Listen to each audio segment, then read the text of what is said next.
You're listening to Sweet Bites with Sandra with your host, Sandra Colton Medici. Tune in every Thursday to satisfy your entrepreneurial sweet tooth. Follow on Instagram at Sweet Bites with Sandra Podcast and Sandra Colton Medici. You can also join our Facebook group at facebook.com/groups/Sweet Bites with Sandra.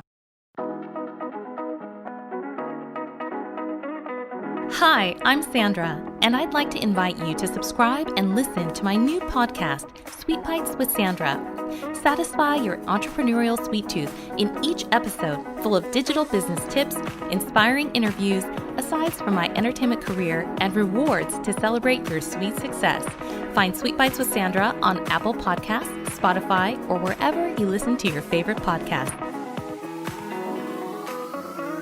Welcome back to Sweet Bites with Sandra, the podcast. I'm your host, Dr. Sandra Colton Medici, and I'm here with the founders of Caravan Social Club, Claudine DeSola and Janine Just, both of whom have amazing and extraordinary experience in public relations and are both experiential event organizers that bring content creators to the forefront by working with brands and bringing all of that goodness that we love, we know and love on social media and in the actual in-person space together. So welcome to the podcast, ladies.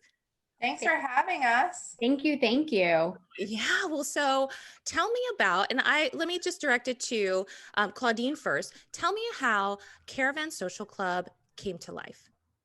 Sure. So like you said, we were doing in-person events. We had a content studio, an actual physical space in New York City, where we would have about 500 creatives visit us each year.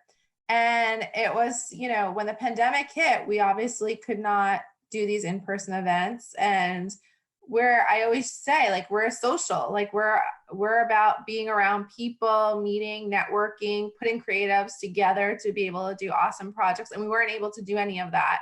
And we were just missing being social. So we're like, how do we bring people together still? So the idea of Caravan Social Club is basically bringing that content studio concept, but virtually. We do it once a month, and it's like a variety show almost, old school, where it's musicians, dancers, comedians, and then we integrate brands, and the founders come on and they do tips, tricks, hacks, recipes, all sorts of stuff. So it's usually about 10 creatives that have 3-minute segments, and we show it on Zoom.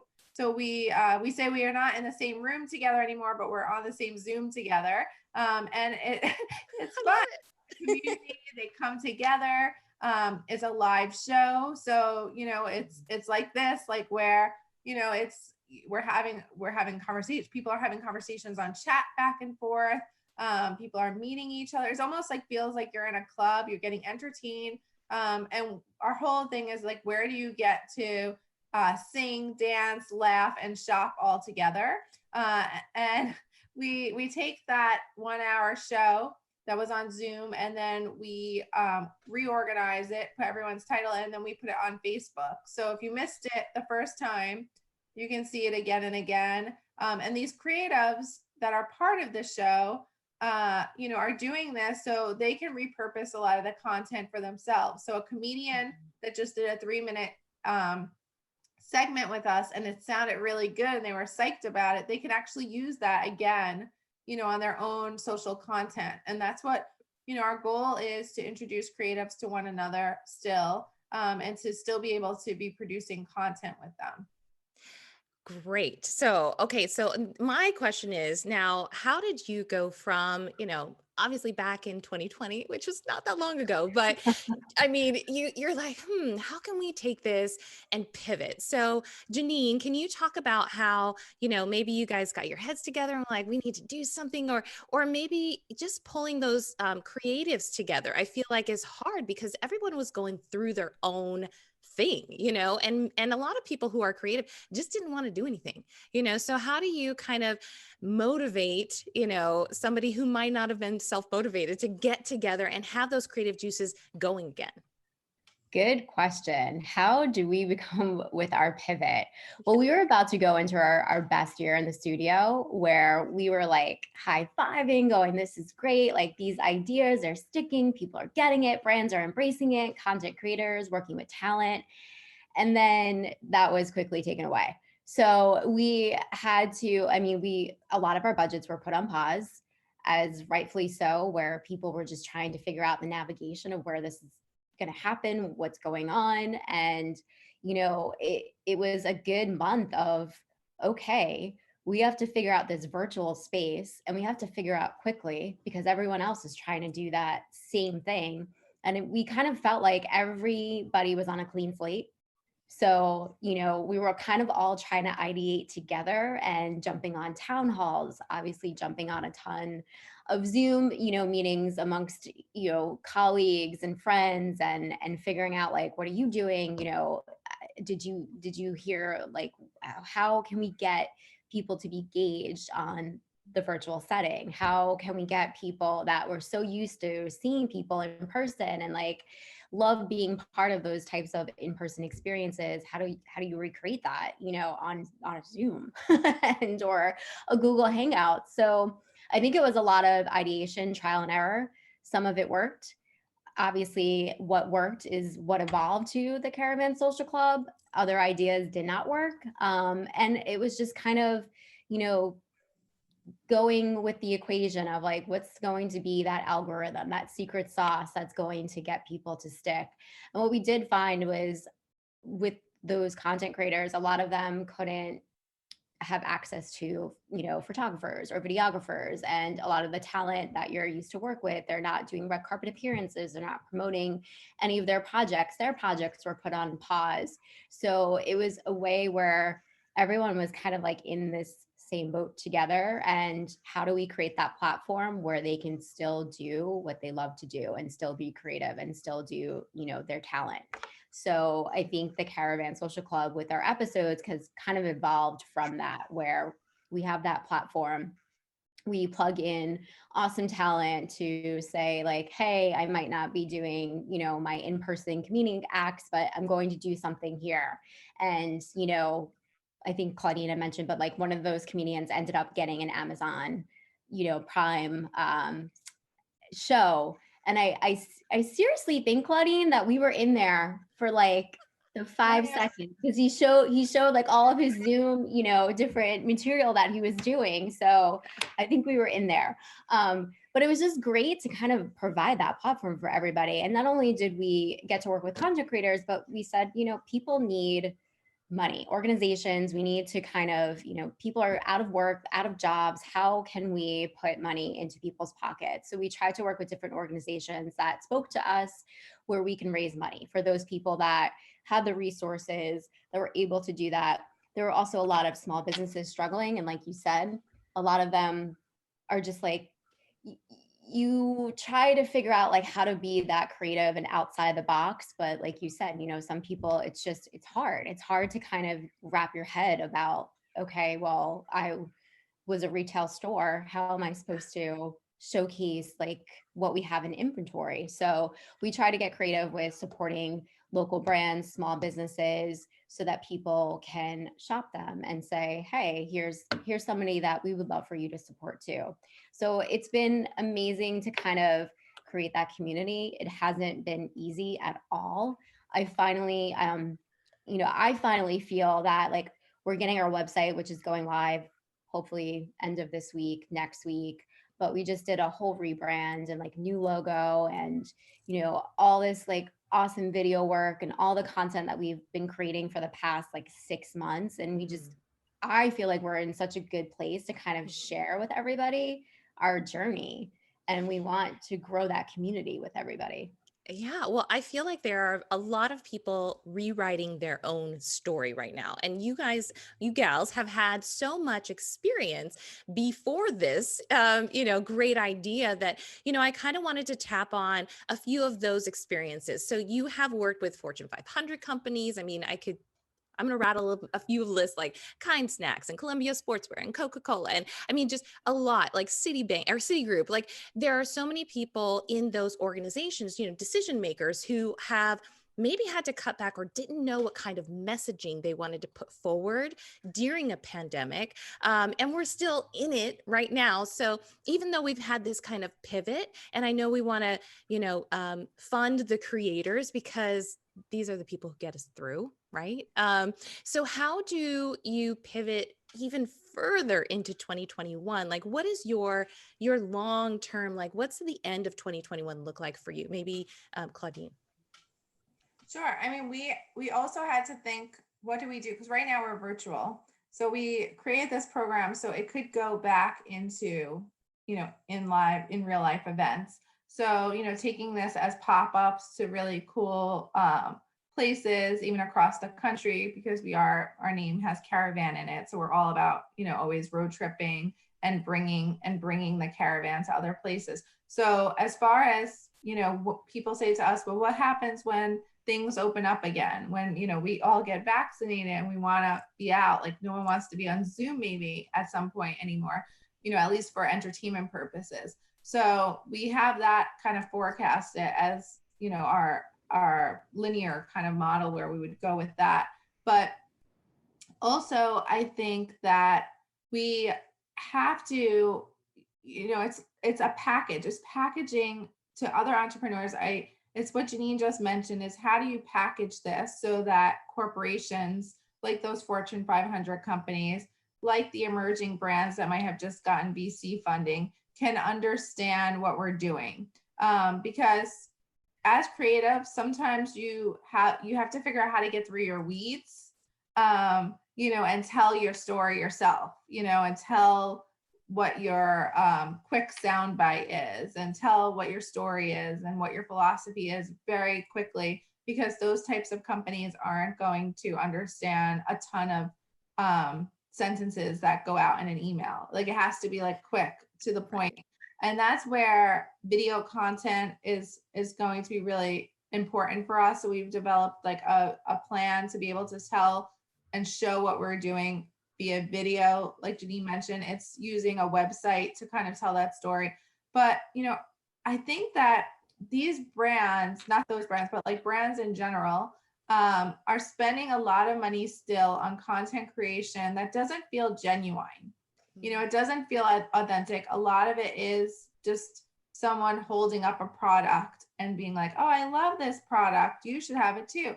And, you don't know what the real story is behind that product. You don't know what the founder's story is behind that. You don't know why they made it. You don't know the details. And that really is what separates Caravan Social Club and Caravan in general from a lot of that type of marketing, because we're all about the brand messaging, the brand discovery, and we want to put founders, brand ambassadors, like true insider brand ambassadors, on the forefront to be able to tell those influencers a bit about the product, and then the influencers go off and share that with others. So it's not just like that box that arrives typically. It's a little bit, more hopefully authentic than that. If we're engaging other content creatives to be part of our social club, we have the founders on, they tell their message. Maybe they received a necklace in the mail, but now they get to meet the founder live during our show. Mm-hmm. And our message to any brand, corporation, etc., is to kind of think about that, because twofold. One is like, do you want to have a little bit more of a genuine message or that opportunity to tell your story yourself? And then secondly is, who are the people who are endorsing your products? Like, what about telling their story? Because like, I think there's so many interesting people. Everyone's interesting, right? And there's so many interesting stories to go with everyone that's interesting. And it would be so great to like hear what people are up to, not just like, oh, I'm using this beauty product, but like, what are you involved with? What charity are you involved with? What are your interests right now? A little bit more about that person. So that's like our kind of touch point right now that we're putting out there to brands, is to kind of have these more pillars built into their content creation marketing. And that's what we hope for with 2021, is kind of to start showing that we're trying to be on the forefront of that messaging and that storytelling in that way. And for brands to kind of, we're a small fish in a way, and this big pond, because we're not like a huge agency. It's just the two of us and an awesome group of interns that we're mentoring right now. But it's small, and we pull in freelancers when we need them for different projects that we work with. We have an amazing pool of freelancers, but sometimes that's hard to get through to these corporations because they see us as, so we have to, create all these materials. We have to create a new way of kind of being able to say, hey, flip that over and look at it a different way, and see this way that we're doing things. Well, so you mentioned, kind of retraining brand messaging from a corporate standpoint. That's kind of what I'm hearing, is like people in this corporate world need to get out of their own box and get out of their own way and think about things from a creator standpoint, and not just putting out their message, but putting it out through the content creators' personal story, instead of just, here's our brand and we know you like, XYZ product, but here's why it does XYZ for this person for the last 20 years. And you know what I mean? Which is probably what they try to go after, but are not really wholly successful. Not all the time. But I think a lot of it may be a little quick fix that some people are looking for. When you're thinking about how to, really bring an experience to life, what is going to really hit through this wall that we have? What has been working for you?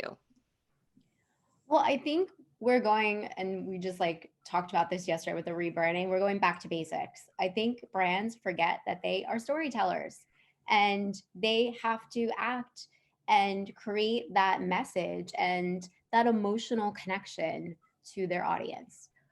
So going back to what Claudine was really honing in on, I think what it falls flat so many times is when you are an agency and it's just very cut and paste. Here's, all the vetted verbiage. Here are the material, like here are the images. That doesn't necessarily resonate with that person. So you really want to kind of understand who they are. What are they working with? What are the projects that they're working with? So you can really kind of like insert that message subliminally. So it's authentic storytelling. And that's what you want. You want authentic storytellers. You don't want someone that's getting paid thousands of dollars for a post and it goes nowhere. So you want it to be a win for the content creator because they're creating something that's original to themselves, and it speaks for their own community, their own environment, and then the brand who can thrive in that environment, in that community. And I mean, at the end of the day, everyone wants ROI. So when it's authentic, it works. And I think we saw that when Instagram and Facebook and everything was kind of launching out, when you had like the OG mommy bloggers where they were just selling out products because it was so authentic. They were just like, oh my goodness, this product helped me have 30 more minutes in the day because it was a time saver and I was able to get the kids off to school. And everyone's like, oh my God, I need to do that because I'm looking for advice. So I think we kind of need to go back to those basics and remember that brands are storytellers and figure out, who we can kind of match up that makes sense for that message. I mean, not to say that we want to consider ourselves matchmakers, but it's almost like yes. Well, you've got the heart. All right. I mean, it is going to be right around Valentine's Day, or if a little bit after. So it is a bit of matchmaking. Matches made in heaven aren't just, relationships and marriages. They are businesses and collaborations. And so when you are thinking about maybe some experience that you've put together, you can both, I'm sure you've got tons to pull from, but what was one of the most fun collaborations that you've kind of worked with either a celebrity and a brand, or an experience that you've put together either on the ground or one of your Caravan, live, experiences? There's so many. Which one should we share? Should we share about the last episode since we did it virtually? Yeah. Social Club? Yeah, the holiday event. We did episode 6, which you can actually check out if you go to our Facebook page. You can click on the link. And it was just it was probably like our first like fully produced, because we've been doing this for so many times and learning so much, you know, from doing one, then next time trying to figure out how to recreate that wheel, but tweak it, make those improvements. So it was like fully produced. We had some major talent come on. AJ, who was just releasing his new song that's on Spotify and iTunes called Confetti. So we thought that was very, you know, timely to celebrate, you know, the silver linings for 2020 with coming together for the holidays. We also had Claudine's good friend, Gabrielle Ruiz, who is on My Crazy Ex-Girlfriend, and she announced my Crazy Ex-Girlfriend reunion. We had Nikenji, who we work with a lot in the studio, and she was on Broadway, and hopefully will be back in Broadway in the end of 2021. And she sang a beautiful Christmas carol. And then we also had some brand founders come on and brand ambassadors, so we can say, here are some awesome brands to shop for the holiday season. And it just came out really, really well, where we had a lot of people that came up to us and were like, that's what I needed. I needed this. I needed to feel like we were going to a show, or felt like, you know, even though we couldn't be in person, I did feel like I was going to like a holiday cocktail party. So it was kind of nice to see all that, and then work with all these amazing creatives, and so many different influencers that we were able to send product, and they did great product shots, like of all the brands that we were working with. So it worked out really, really beautifully. And the brands also were able to sell some great holiday gifts. Nice. Well, I mean, ultimately they're looking for that metric. Right. But when you're thinking, I know, when you were talking about that, I was thinking about, you know, how, I mean, the word caravan, it just reminds me of when I was reading about your mobile store, right? And how drive-ins have kind of come back. And I thought, is there anything in your future that is going to include kind of like that road trip where everybody just kind of like meets up, I don't know, like Coachella, or, you know, whatever it is? Like, are you thinking about that kind of like meetup or anything like that? Yeah, I mean, I think definitely that's on the agenda. RVs are definitely on the agenda. Just because, you know, I used to own the RV for Caravan, and I miss having that. I said, oh, I wish I never got rid of that, because that would have been really useful this year for some of the road trips that I did get to do here and there. But we did a virtual road trip where we went to all 50 states. We interviewed 60 different creatives across the country and photographed them virtually. And it happened like over a 2-day period. And that just, we were like, we have to go and meet these people in person, because it was all, you know, over Zoom and over IGTV. So that's definitely in our future, for sure. And I also, just to kind of echo something that Janine was talking about, your last question, you know, we have done, you know, I've produced fashion shows for 5,000 people at Sony Studios and had the Pretenders perform. And, you know, I did a fashion show with Rock and Republic and Victoria Beckham back when. And, you know, I helped David Manning with Style 360 produce fashion shows with Serena Williams. And I mean, big events, and they're awesome to produce. But, you know, our own events, we love you know, even though they're small and they're not like these huge events, you know, it's so nice to always hear that someone came away from it feeling emotion. And that kind of goes back into what Janine was saying earlier with like, we want to kind of tap into the emotions of brands and the person's feeling toward that brand. And same thing when we do events. They're small, they're intimate. It's bringing people together, and it's bringing community together. And it's kind of tapping into this emotional set. You know, we want everything to feel good. You know, we want people to feel good. We want people to feel inspired. Is a really important word that we constantly say when they leave an event. You know, culture is a big part of what we do, is to promote creative culture.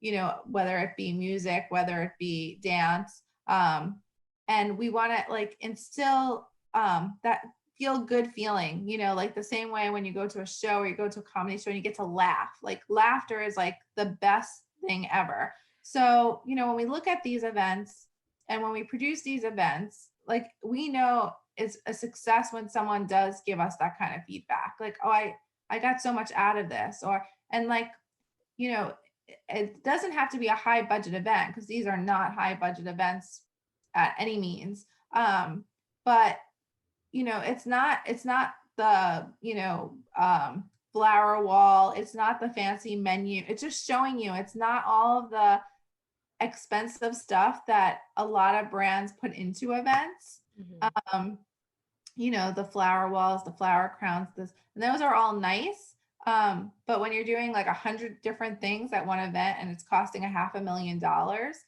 you know, I don't know if you always need to do that. Yeah, I mean, that's great sometimes for sure, but people get walked away maybe with such a more of a feel good experience from this event that was so small and so intimate that we didn't need the big logo wall. We didn't need like the shiny lights or the fancy menu.